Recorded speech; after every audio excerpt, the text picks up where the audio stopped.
አንድ አምላክ በሚሆን በአብ በወልድ በመንፈስ ቅዱስ ስም መጋቢት 20 በዚህች ቀን በእስክንድርያ ከተሾሙ አባቶች ሊቃነ ጳጳሳት 57ኛ የሆነ የከበረ አባት የእስክንድርያ ሊቀ ጳጳሳት አባ ሚካኤል አረፈ። ይህም አባት በሹመቱ ወራት ብዙ ሐዘንና መከራ ደረሰበት። ጎህ በሚባል አገር የተሾመ የዚህን የኃላፊውን ዓለም ክብር የሚወድ አንድ ክፉ ኤጲስቆጶስ ነበረ። በሀገረ ስብከቱም ውስጥ ደነውስር በሚባል አገር ያሉ ምእመናን የቤተ ክርስቲያናቸውን ሕንፃዋን አደሱ። ሊያከብሯትም በፈለጉ ጊዜ የሀገር ታላላቆች ከእርሳቸው ሊባረኩ ወደው ሊቀ ጳጳሳቱና በሀገሩ ዙሪያ ያሉትን ኤጲስቆጶሳት ልኮ እንዲያስመጣቸው ይህንን ክፉ ኤጲስቆጶስ ለመኑት። እርሱ ግን እምቢ አላቸው። ልመናቸውን መቀበል አልወደደም። እነርሱም በራሳቸው ፈቃድ ይህ ክፉ ኤጲስቆጶስ ሳይፈቅድ ሊቀ ጳጳሳቱንና ኤጲስቆጶሳቱን ሁሉ ልከው አስመጧቸው። ሊቀ ጳጳሳት አባ ሚካኤልና ኤጲስቆጶሳቱ ሁሉ በመጡ ጊዜ ምሳ አዘጋጅላቸዋለሁ ብሎ በቤተ ክርስቲያን ውስጥ ትቷቸው ሄደ። ማርታ ብዙ በማዘጋጀት ብዙ ትደክሚያለሽ፣ ግን ጥቂቱ ይበቃል ያለውን የጌታችንን ቃል አላሰበም። የቁርባን ጊዜ ሊያልፍ ስለሆነ ሊቃውንቱና ኤጲስቆጶሳቱ የቅዳሴውን ሥርዓት ይጀመር ዘንድ ሊቀ ጳጳሳቱን ለመኑት። ግድ ባሉትም ጊዜ በሊቀ ጵጵስና ማዕረግና ክብር ተሰይሞ ተነሳ። እርሱ ለሁሉ አባት የሁሉ ስልጣኑም ከስልጣናቸው በላይ ነውና የቅዳሴውንም ሥርዓት ጀመረ። ያ ክፉ ኤጲስቆጶስም በሰማ ጊዜ በልቡ ሰይጣን አደረበትና ተቆጥቶ መጣ። መሥዋዕቱንም ከመቅደስ ገብቶ ከጻሕሉ ውስጥ ነጥቆ ወደ ምድር ወረወረው። ሊቀ ጳጳሳቱም ሌላ መሥዋዕት አምጡ ብሎ አዘዘ። አምጥተውለትም ቀድሶ ለሕዝቡ ሥጋውንና ደሙን አቀበላቸው፣ አሰናበታቸውም። በማግስቱም ይህ አባት አባ ሚካኤል ሕዝቡን ሰበሰበ።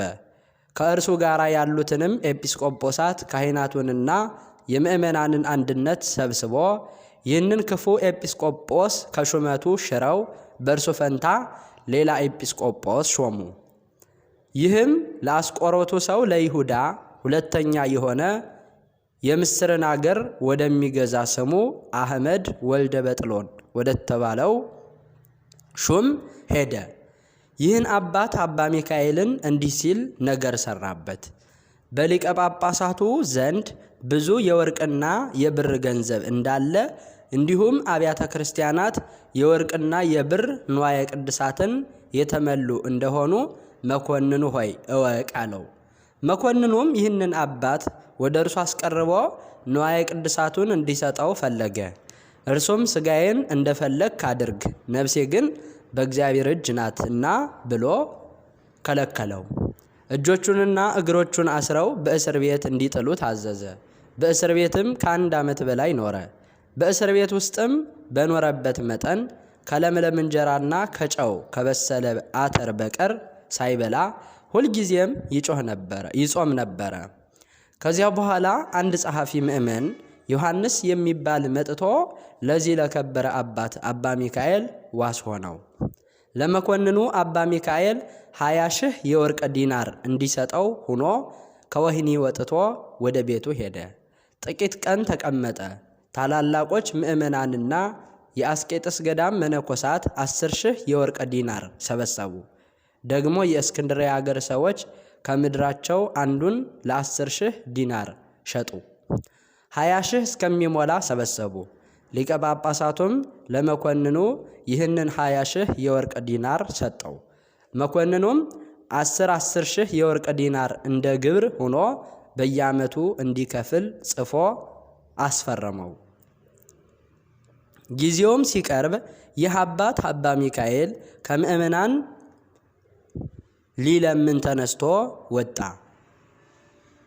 በልበይስ ወደምትባል አገር ደርሶ አንዲት ቀን ዋለ። ወደ እርሱም አንድ ምስኪን ድሃ መነኩሴ ገባ።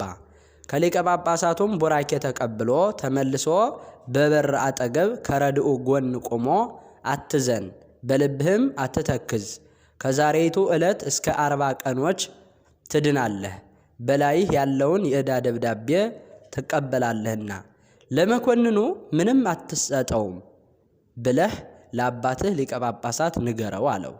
ያ ረድኡም እንዳለው ነገረው። ድሃውን መነኩሴ ፈለጉት፣ ግን አላገኙትም። 40 ቀኖችም ሳይፈጸሙ ያ መኮንን በክፉ አሟሟት ሞተ። በእርሱ ፈንታም ልጁ ተሾሞ ለዚህም አባት ያንን የዕዳ ደብዳቤ መለሰለት። ይህም አባት ድሃው መነኩሴ ትንቢት እንደተናገረ ደብዳቤውን ተቀብሎ ቀደደው፣ ከዕዳም ዳነ። ይህም አባት በታላቅ መከራና በሐዘን በሹመቱ ዘመን 29 ዓመት ከኖረ በኋላ በፍቅር በሰላም አረፈ። በረከቱ ከእኛ ጋር ለዘላለም ትኑር አሜን።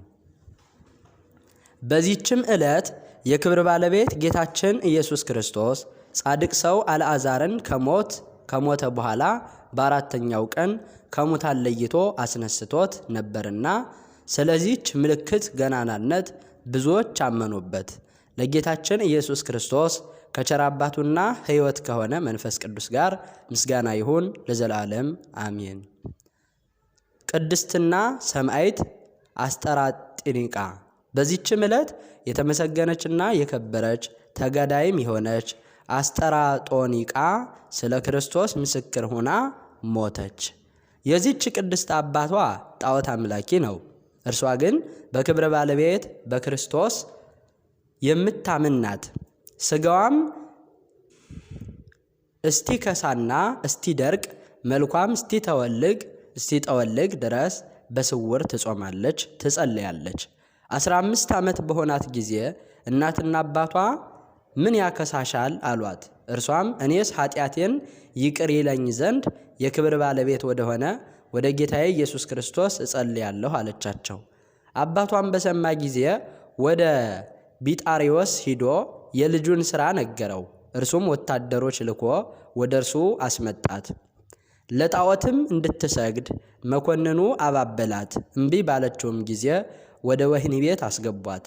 እናቷም ክርስቲያናዊት ናት። እየመጣች በክብር ባለቤት በክርስቶስ እምነት ታበረታታት ነበረ። ከዚህ በኋላ የብረት የሆነ የሰሌዳ ክርታስ ይሰሩላት ዘንድ በእሳትም አግለው ክንዶቿ ከወገቦቿ ጋር አንድ እስቲሆኑ እንዲያጣብቋት አዘዘ። ይህንንም ባደረጉባት ጊዜ ያንን የብረት ክርታስ ሰብራ በደህና ወጣች። ሕዝቡም ይህንን አይተው በክብር ባለቤት በክርስቶስ 4700 ያህል አምነው በሰማዕትነት ሞቱ። የሰማዕታትንም አክሊል ተቀበሉ። ሁለተኛም ደግመው ከእስር ቤት አስገቧት። ጥፍሮቿ ያሉት የብረት በሬ ሰሩለት።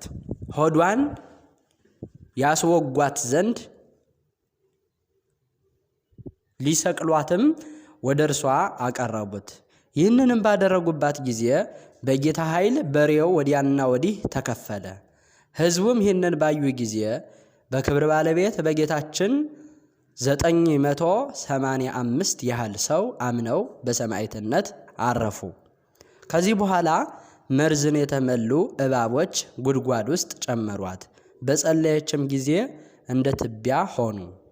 ሁለተኛም 4 ሰዎች የሚሸከሙትን ከባድ ድንጋይ አምጥተው በአንገቷ ላይ ሰቀሉ። በጸለየችም ጊዜ ድንጋዩ ወደ 3 ተከፈለ። ብዙዎች አረማውያንም በክርስቶስ አምነው በሰማዕትነት አረፉ። ለቅድስቲቱ ግን የብረት ምንቸት አዘጋጀላት። በውስጡ የፈላ እርሳስ በላዩዋ ያፈሱባት ዘንድ በነኩት ጊዜ በላያቸው ተሰብሮ የሚያሰቃዩትን ሁሉንም ገደላቸው። ንጉሡም አይቶ ተቆጣ። ራሷንም በሰይፍ ይቆርጡ ዘንድ አዘዘ። ምስክርነቷንም ከፈጸመችበት ቦታ በደረሰች ጊዜ ወደ እግዚአብሔር ጸለየች። አስጠራጢኒቃ ሆይ አንቺ ብፅዕት ነሽ፣ ስምሽ በሕይወት መጽሐፍ ተጽፏል የሚል ቃል ከሰማይ መጣላት። ከዚያም በኋላ በሰይፍ ተቆረጠች። በጸሎቷ የሚገኝ በረከቷ ከኛ ጋር ለዘላለም ይኑር አሜን። በዚህችም ቀን የተጋዳይዋ የቅድስት ጽጌ ሥላሴ መታሰቢያዋና የቅዱስ አስቃራን ቤተ ክርስቲያኑ የከበረችበት ነው። በረከታቸው ከእኛ ጋር ለዘላለሙ ይኑር አሜን። መጋቢት 20 ቀን የሚከበሩ ዓመታዊ የቅዱሳን በዓላት ቅዱስ አልዓዛር ጻድቅ ሐዋርያ የጌታ ወዳጅ፣ ቅድስትና ብፅዕት ሰማዕት አስጠራጢኒቃ ከታላላቅ ሰማዕታት አንዷ። ቅዱሳን ሰማዕታት የቅዱስ አስጠራጢኒቃ ማህበር፣ እናታችን ቅድስት ጽጌ ሥላሴ ኢትዮጵያዊት፣ ቅዱስ አስቃራን ሰማዕት፣ አባ ሚካኤል ሊቀ ጳጳሳት።